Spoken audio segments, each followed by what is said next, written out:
Students, welcome to the Study Tales. चलिए, ये पहली क्लास है आपके यूपी डीएलएड या बीटीसी फोर्थ सेमेस्टर के लिए। इंग्लिश से हम लोग शुरुआत कर रहे हैं।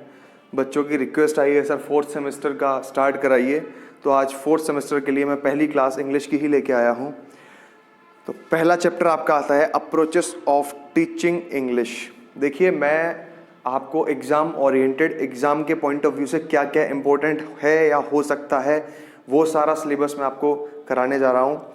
ये चैप्टर आपने सेकंड सेमेस्टर में भी पढ़ा होगा और ये चैप्टर आपके फोर्थ सेमेस्टर में भी है। तो चलिए शुरू करते हैं, सीखते हैं क्या है ये चीज़ें। आपका रिवीजन भी हो जाएगा क्योंकि आपने पहले पढ़ा हुआ है। फिर भी जिन बच्चों को अब तक समझ नहीं आया है ये, या जो बच्चे भूल चुके हैं, वो एक बार फिर से इसे देख लें। चलिए स्टार्ट करते हैं। Different approaches and methods of teaching English, ये आपके चैप्टर का नाम है। चलिए देखते हैं। ऐसे basically there are few methods of teaching English which are, देखा जाए तो मूल तौर पर इंग्लिश के जो पढ़ाने के कुछ मेथड हैं, कुछ विधियां हैं, वो क्या क्या हो सकती हैं इंग्लिश लैंग्वेज को, इंग्लिश भाषा को या अंग्रेजी भाषा को पढ़ाने के लिए। पहला है आपका ग्रामर ट्रांसलेशन मेथड, दूसरा है डायरेक्ट मेथड और तीसरा है कम्युनिकेटिव मेथड या कम्युनिकेटिव अप्रोच। तो चलिए समझते हैं क्या क्या ये मेथड हैं, क्या क्या ये अप्रोचेस हैं। मैंने आपको नाम बता दिए हैं। एक नंबर में अगर ये आता है तो आपको सिर्फ ये तीनों नाम लिख देने हैं एक नंबर के क्वेश्चन में कि 3 अप्रोच होती हैं, ये अप्रोच है। अप्रोचेस काफ़ी हैं लेकिन मेनली जो मुख्य हैं वो ये 3 हैं, ठीक है। आपको इनके नाम लिख देने हैं। और अगर आपसे पर्टिकुलर एक पूछ लिया जाता है कि ग्रामर ट्रांसलेशन मेथड को समझाइए, तो उसका मैं आपको बताने वाला हूँ आगे कि क्या इस मेथड में होता है, क्या आपको करना चाहिए, ठीक है। तो चलिए देखते हैं। सबसे पहले मैं आपको बताता हूं ग्रामर ट्रांसलेशन मेथड क्या होता है। देखिए, आप अपनी बुक्स में अगर देखेंगे बहुत सारा 2-2 पेज लिखे हुए हैं, ठीक है, और आपका 1 घंटे का पेपर होता है, तो उसमें आप एक पेज तो लिख नहीं पाएंगे भर भर के। तो जो एग्जाम के पॉइंट ऑफ व्यू से इंपॉर्टेंट है, जितना आपको लिखना है, ठीक है, मैं उतना ही बड़ा और उतना ही समझा रहा हूं आपको, उतना ही डिटेल में समझा रहा हूं। ज़्यादा डिटेल में घुसने की भी ज़रूरत नहीं है क्योंकि वो आपके एग्जाम के पॉइंट ऑफ व्यू से इंपॉर्टेंट नहीं है। आप कंफ्यूज हो जाएंगे, पेपर आपका छूट जाएगा। तो ये नहीं करना है। जितना एग्जाम में लिखना है और क्या लिखना है वही मैं आपको समझा रहा हूँ। आप इसे हिंदी में समझिए। एक बार आप हिंदी में समझ जाएंगे, अपनी लैंग्वेज में, इंग्लिश में, अपनी लैंग्वेज में, अपनी ही ग्रामर के साथ जो आपको सिंपल से सिंपल लगती है उससे आप इसे लिख सकते हैं। चलिए समझते हैं grammar translation method. The first step in learning a foreign language is to get the meaning of the new words and sentences।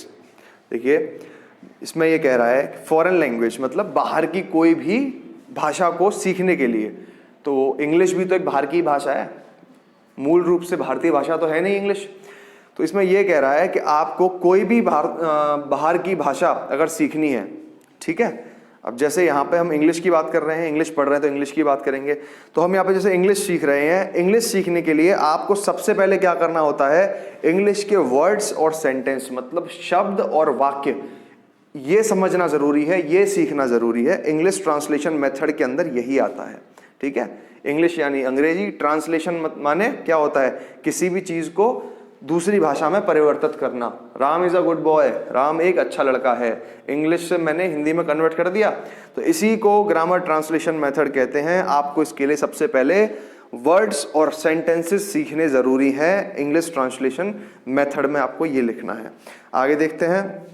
In the case of English, a word for word translation of English, word and sentence should be taught by translating them into the mother tongue.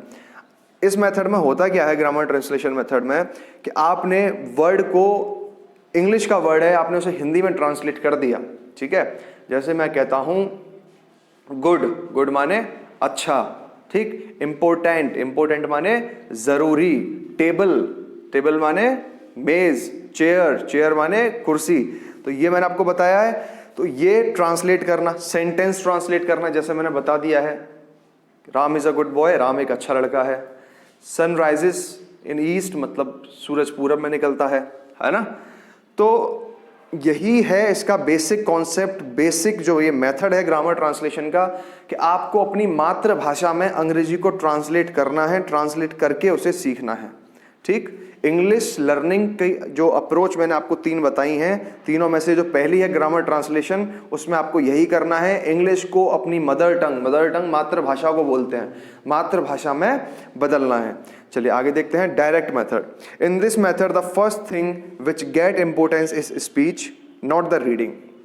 इसका मतलब है इस method में, direct method में speech ज्यादा जरूरी है reading से। रीडिंग माने पढ़ना, ठीक, मैंने किताब देखी, पढ़ना। पढ़ने का मतलब ये नहीं है कि मैं चिल्ला चिल्ला के या जोर जोर से पढ़ रहा हूं, नहीं, कुछ चीजें मन ही मन में पढ़ी जा सकती हैं। तो इसमें पढ़ना ज्यादा जरूरी नहीं है, बल्कि जरूरी है स्पीच, बोलना। आपने देखा और आप बोल रहे हैं, है ना, बोलते हैं ना बच्चे के, टीचर्स बोलते हैं कि बोल बोल के याद हो जाता है, तो यही है बोल बोल के याद करने वाला, ये इसे ही डायरेक्ट मेथड कहते हैं। In this way, we may say that the objective of direct method is to teach language directly so that a direct bond may be established. इसमें हम मदर टंग का या मातृभाषा का यूज नहीं करते, हम इंग्लिश को बोलते जाते हैं, टीचर बोलते हैं, हम सुनते हैं, फिर हम बोलते हैं इंग्लिश को। ऐसे ही बोल बोल के डायरेक्ट मेथड इसी को बोला जाता है कि हम बोल बोल के इंग्लिश को समझ रहे हैं, किसी दूसरी भाषा को समझ रहे हैं। तो चलिए आगे देखते हैं कम्युनिकेटिव अप्रोच। इसमें क्या होता है? The communicative approach is a learner centred approach. Learner, यहाँ लर्नर बेटा बच्चे से कहा गया है, ठीक है, जो छात्र छात्राएं हैं, स्टूडेंट्स हैं, उनसे लर्नर कहा गया है। लर्नर अप्रोच, ये जो है लर्नर सेंटर्ड अप्रोच है। यहाँ पर पूरा ध्यान है, जो केंद्र है वो बच्चा होता है। आपने साइकोलॉजी के चैप्टर्स में पहले दूसरे सेमेस्टर में पढ़ा होगा कि बाल केंद्रित शिक्षण, है ना, शिक्षक केंद्रित शिक्षण, तो ये उसी की बात हो रही है। तो यहाँ पर बच्चे को सेंटर्ड किया जाता है, बच्चे पर केंद्र, बच्चे पर ध्यान रहता है सारा कम्युनिकेटिव अप्रोच में। In this approach everything from fluency of saying something accuracy are equally important. देखो बच्चे, इसमें सबसे ज्यादा जरूरी है कि आप फ्लुएंसी मतलब आप किस फ्लो में बोल रहे हैं, है ना, आपका तरीका क्या है बोलने का। साथ में कोई भी चीज कहने की एक्यूरेसी मतलब कितना सही है, सही कितना है ना। अब मैंने 4 शब्द बोले, सपोज मैंने 10 शब्द बोले, 10 में से मैंने 4 गलत बोल दिए और 6 सही हैं, तो मेरी एक्यूरेसी क्या है सही होने की? 6, ठीक। तो वही इसमें देखा जाता है कि बच्चे का फ्लो कैसा है, बच्चा अटक तो नहीं रहा। जैसे मैं बोलूं राम इज, फिर मैं रुक गया, गुड, है ना, तो ये नहीं होना चाहिए। Ram is a good boy, ये फ्लुएंसी है, मतलब एक साथ अच्छे तरह से आपने इंग्लिश को बोला है।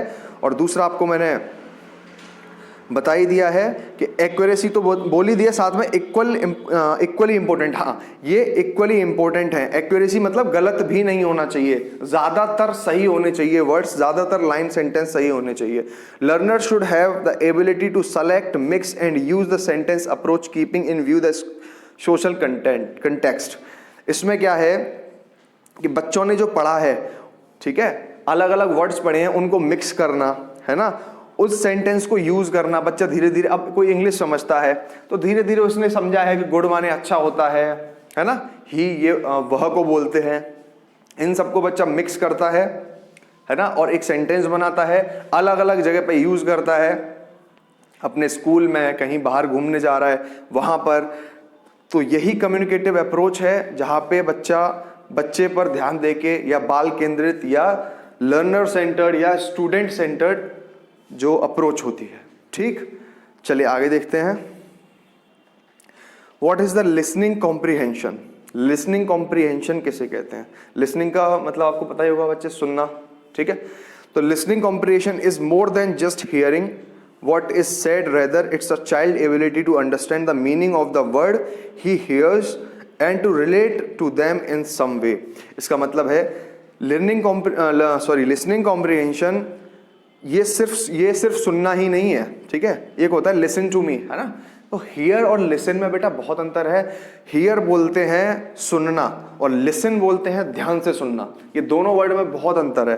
तो जो लिसनिंग कॉम्प्रीहेंशन है ये सिर्फ सुनने से मतलब ही नहीं है, इसका मतलब ये भी है कि बच्चे की जो एबिलिटी है, जो बच्चा पढ़ रहा है वो वर्ड्स को कैसे पढ़ रहा है, कैसे सुन रहा है ना, कितना ध्यान से सुन रहा है, और फिर उन्हें रिलेट कितना कर पा रहा है, मतलब उनका मतलब कितना निकाल पा रहा है, किसी चीज से रिलेट कितना कर पा रहा है। अब मैंने इंग्लिश में बोला वर्ड इलेक्ट्रिसिटी, ठीक है, अब इलेक्ट्रिसिटी मैंने उसे बता दी कि इलेक्ट्रिसिटी होती क्या है, तो बच्चा उसे रिलेट करेगा कि इलेक्ट्रिसिटी तो पंखे में भी है, इलेक्ट्रिसिटी तो बल्ब में भी है, मेरे घर में जो मोटर चल रही है वो इलेक्ट्रिसिटी से चल रही है ना, कार जो चल रही है वो इलेक्ट्रिसिटी से चल रही है क्योंकि बैटरी है उसमें, इलेक्ट्रिक चार्ज बैटरी, है ना।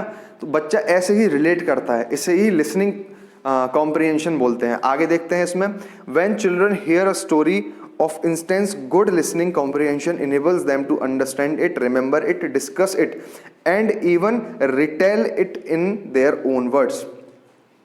इसका कहने का मतलब है जब कोई बच्चा एक स्टोरी सुनता है ना, कोई भी बच्चे ने स्टोरी सुनी तो उसे काफी टाइम तक आपने देखा होगा वो स्टोरी याद रहती है। अब टीचर ने स्टोरी सुना दी, बच्चों को याद भी रहती है, फिर टीचर्स बोलते हैं चलो अब आपकी बारी है, आप क्लास में सुनाओ स्टोरी को, तो बच्चे उसे सुनाते भी हैं, बच्चे उसे घर जाके भी सुनाते हैं, है ना, घर वालों को कि आज मैंने ये पढ़ा है, ये स्टोरी हमें समझाई गई थी, है ना। तो ये ही लिसनिंग कॉम्प्रिहेंशन के अंदर आता है। लिसनिंग कॉम्प्रिहेंशन अगर अच्छा है बच्चे का तो ये गुण उसमें जरूर आता है कि बच्चा कुछ समझता है और उसे बाद में दूसरों को समझाता है, दूसरों को सुनाता है। चलिए आगे देखते हैं। This is an important skill to develop even at an early age because good listeners grow up to become good communicators. सीधी सी बात है कि जो जितना ध्यान से सुनेगा वो उतना ध्यान से कम्युनिकेट कर पाएगा, उतना ध्यान से किसी दूसरे को सुना पाएगा, है ना। आपने सुना ही नहीं है कि क्या चल क्या रहा है क्लास में, तो फिर आप दूसरे को क्या समझा पाओगे। तो इस लाइन का कहने का मतलब यही है कि ये जो सुनने की जो क्षमता है ना, सुनने जो बच्चा जितना गौर से सुनता है, ये अर्ली एज से ही, मतलब बचपन से ही शुरू हो जाती है, बच्चे के बचपन से ही ये चीज शुरू हो जाती है और इसी से बच्चा एक गुड कम्युनिकेटर या अच्छा जो कम्युनिकेशन कर सकता है वो बनता है। चलिए आगे देखते हैं। Structural approach. स्ट्रक्चरल अप्रोच क्या होती है, यही चीज़ आपके एग्जाम में आती हैं। स्ट्रक्चरल अप्रोच क्या है, इंग्लिश लर्निंग की कौन कौन से मेथड्स हैं, है ना। और कभी कभी मेथड्स को अलग से दे दिया जाता है कि लिसनिंग मेथड क्या है, रीडिंग मेथड क्या है, ग्रामर मेथड क्या है, ग्रामर अप्रोच क्या है।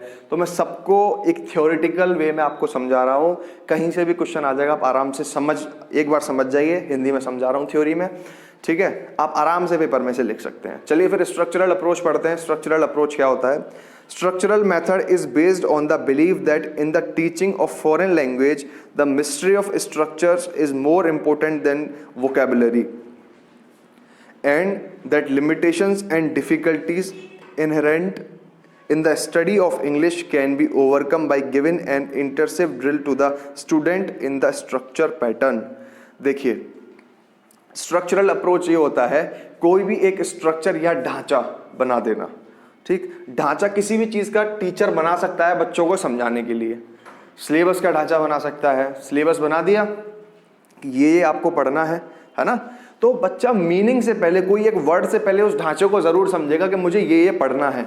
इस ढांचे के अंदर ही और भी चीजें आ जाती हैं, जैसे जितना भी मटेरियल होता है, ऑडियो विजुअल, है ना, बच्चा ऑडियो से वीडियो से देख के सीखता है, तो ये सब स्ट्रक्चर ही तो बना रहा है एक, है ना, एक तरह से ये रिप्रेजेंट ही तो कर रहा है। तो यही इस अप्रोच का सिंपल सा मेथड है कि बच्चा वोकेबुलरी की जगह, मतलब वर्ड्स की जगह, कुछ ये बुनियादी जो ढांचे होते हैं इन्हें देखकर, इन्हें समझकर बच्चा इस अप्रोच को सीखता है और इसी को स्ट्रक्चरल अप्रोच कहते हैं, ठीक। चलिए आगे देखते हैं। Situation approach. सिचुएशन अप्रोच क्या होती है। इन this approach language is taught in real life situation. By this way, we learn to link words, sentences, and their meaning in our mother tongue to reference to real objects, pictures, actions, etc. देखिए मैं एक बहुत छोटा सा example लेता हूँ। जब एक छोटा सा, इसको समझाने के लिए, एक छोटा सा बच्चा होता है, ठीक है, वो बेड पे लेटा होता है या पलंग पे लेटा होता है और सीधी सी बात है वो सीधा लेटा हुआ है और ऊपर छत की तरफ देखता है ना। तो वहाँ पे पंखा चल रहा होता है। अब वो धीरे धीरे बच्चा उस पंखे को ही देखता है, लगभग 2 साल, जब तक वो बेड पे रहता है, 1 साल 2 साल, अब वो उस पंखे को ही देखता है ना। अपनी माँ को देखता है, अपने घर वालों को देखता है, तो जो चीज़ें उसके सामने होती हैं वो उनको समझने लगता है। जैसे कि मैं बताऊँ, छोटे बच्चों से हम बोलते हैं ना बेटा फ़ैन कहाँ है, तो बच्चा उंगली करता है, उसको बताते हैं कि ये फ़ैन है तो वो उंगली करता है ना, वहाँ पे ऊपर फिंगर उसकी तरफ डायरेक्शन करता है कि ये फ़ैन है। बेटा आपकी नोज़ कहाँ है, तो वो नोज़ पे हाथ रखता है। आपकी आइज़ कहाँ है, तो वो आइज़ पे हाथ रखता है। तो ये सिचुएशन अप्रोच के अंडर ही आता है। मैंने बहुत छोटी सी चीज समझाई है सिचुएशन अप्रोच में, मतलब जो बच्चा रियल लाइफ में, ठीक है, रियल लाइफ से रिलेट करके कोई भी चीज समझता है ना। कोई भी मैंने सेंटेंस बोला, कोई भी सेंटेंस मैंने बोला है, sun rises in the east, है ना, तो ये सबको पता है कि चलो सूरज जो है पूरब से निकल रहा है, क्योंकि उसके रियल लाइफ में ये सब कुछ हो रहा है, वो डेली सूरज को देखता है ना। तो ये रियल लाइफ में ही आता है, सिचुएशन अप्रोच के अंडर आता है, और बच्चा इन्हें अपनी मदर टंग के बेसिस पे सीखता है। ठीक, इसमें मदर टंग के बेसिस पे सीखता है कि बेटा ये फैन है, इसे हम पंखा बोलते हैं, है ना। तो ये सब चीजें सिचुएशन अप्रोच के अंदर आती हैं। आई होप आप समझ गए होंगे। इससे ज्यादा इजी मेथड शायद ही कोई समझा पाए आपको। बहुत सिंपली मैंने बता दिया है कि सिचुएशन अप्रोच आखिरकार होता क्या है। ठीक है, तो आपके पहले चैप्टर में इतना ही है, ये 5 से 6 पॉइंट्स थे। ठीक है, उनके कुछ मैंने सब यूनिट्स भी कर दिए हैं, तो आई होप आप समझ गए होंगे। तो ये आपका यूपीबीटीसी पहले चैप्टर में यही थ्योरी है, आप इसे समझिए आराम से। ठीक है, और नेक्स्ट आपके लेक्चर्स आते रहेंगे इंग्लिश के लिए। मेक श्योर चैनल को आप सब्सक्राइब करें। बहुत से बच्चों को प्रॉब्लम है इंग्लिश सब्जेक्ट में, जिसके लिए मैंने ये लेक्चर सीरीज स्टार्ट की है यूपीबीटीसी 4th सेमेस्टर के लिए। 2nd सेमेस्टर का सिलेबस चल रहा है, बहुत ही जल्द वो खत्म होने वाला है। 4th सेमेस्टर का भी जल्दी से जल्दी हम फिनिश कर देंगे। आज स्टार्ट किया है, फिनिश भी बहुत जल्दी कर देंगे, जिससे कि बच्चे आराम से कर सकें। मैं आपको कोई बहुत वास्ट थ्योरी नहीं पढ़ाने वाला हूं, मैं आपको वो चीजें पढ़ाने वाला हूं जो एग्जाम ओरिएंटेड है। और मैं पहली ही क्लास में आपसे ये कह देना चाहता हूं कि जो मैं करा रहा हूं इसे आप आराम से समझिए, साथ में मॉडल पेपर्स जरूर सॉल्व कीजिए, क्योंकि मॉडल पेपर से ही आपको आइडिया लगेगा कि पेपर किस पैटर्न पे आ रहा है, क्वेश्चन किस तरीके से हमसे पूछ सकते हैं। मैंने आपको सिचुएशन अप्रोच बोल दी, अब सिचुएशन अप्रोच को वो किसी भी तरह से पूछ सकता है कि what is situation approach, what are the benefits of situation approach, है ना। अब बेनिफिट्स वही होंगे इसके, सीधी सी बात है। कोई बच्चा अपनी मातृभाषा में सीख रहा है तो वो जल्दी सीखेगा, आराम से सीखेगा और जल्दी दूसरों को सिखा पाएगा। ठीक है, तो इस तरीके से क्वेश्चन आ जाते हैं। थ्योरी मैंने आपको समझाती है, आगे मॉडल पेपर से क्वेश्चन को जरूर करें और जरूर करें। ठीक है, चलिए फिर मिलते हैं अगली वीडियो में एक नए लेक्चर के साथ, नए टॉपिक के साथ। Thank you very much.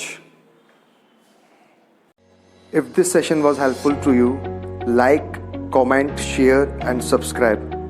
Press the bell icon and you can follow me on the links given below.